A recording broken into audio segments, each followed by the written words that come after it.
one function. So only the first one is a candidate. We have a function fx equals x cube. This is also called the cubic function. And how to find out the inverse of this function? What are the ways, steps?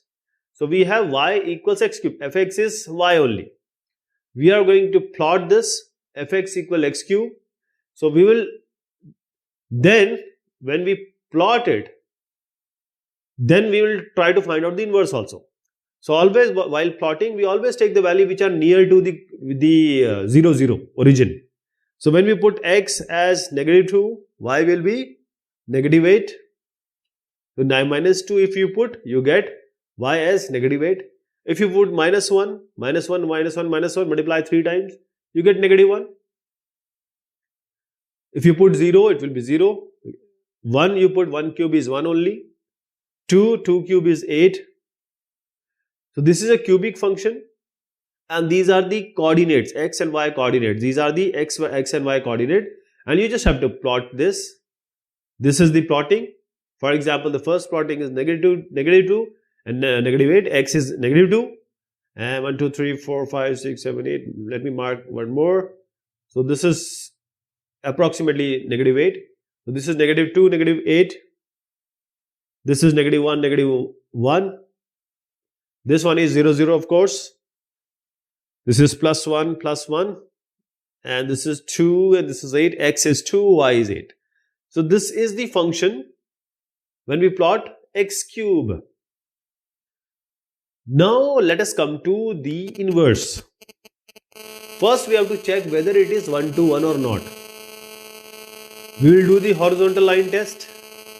Horizontal line test is simply a horizontal line. We pass through the function vertically, and if it intersects more than one point, then this is not a 1 to 1 function. If it is intersecting only at one point all the time, that means this is a 1 to 1 function. We can talk about inverse now. This is horizontal line test. Yes, this is going to have an inverse because this is 1 to 1. So how to find an inverse? We have to undo this x cube. Undo x cube means, see, again I'm just trying to tell you that 1 to 1 is very important to understand. Only then we can talk about inverse. It should not, this horizontal line test should not intersect more than 1. So why is x cube? Just change the position of x and y. That is what we do in inverse.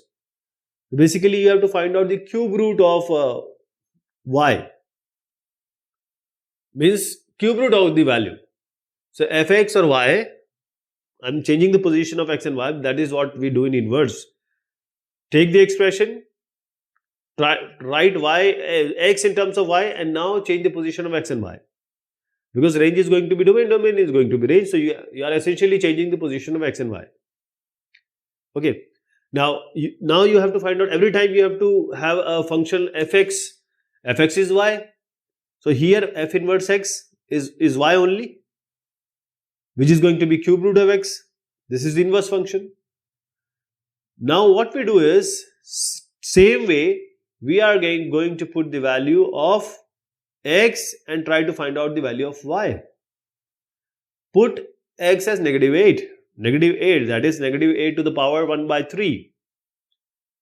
-2 by 1 by 3. -8 can be written as -2 cube. 1 by 3 is already the power, so it will be -2. Similarly, -1, it will be -1, 0, 0, 1, 1, and 8, it's 2 cube. 2 cube root is 2. So these are the coordinate points now, x and y, x and y, x and y, x and y. Let us plot them. So -8, -2, -8, -2. This is -8, and x is -2, this is -2. So this is the first point here. This is -8, -2. Second is -1, -1. So this is -1, -1. Third point is 0, 0. Fourth is 1, 1. Fifth is 8, 2. This is x, this is y, this is 8, 2. So this is the graph of f inverse. What you see here is, if you watch it very carefully, the position of x and y, they are swapped. They are exchanged. So you see the column here, x f x and x f inverse x. They have changed the positions. They all have changed their positions. So x has become y, y has become x. So this is a line which is passing through the origin. This line is called y equals x, and this line is essentially a mirror line. This is a reflection line. Y equals x is the mirror line. So these two functions are mirror reflection of each other, and that is the beauty of being inverse. That function and its inverse are mirror image or reflection of each other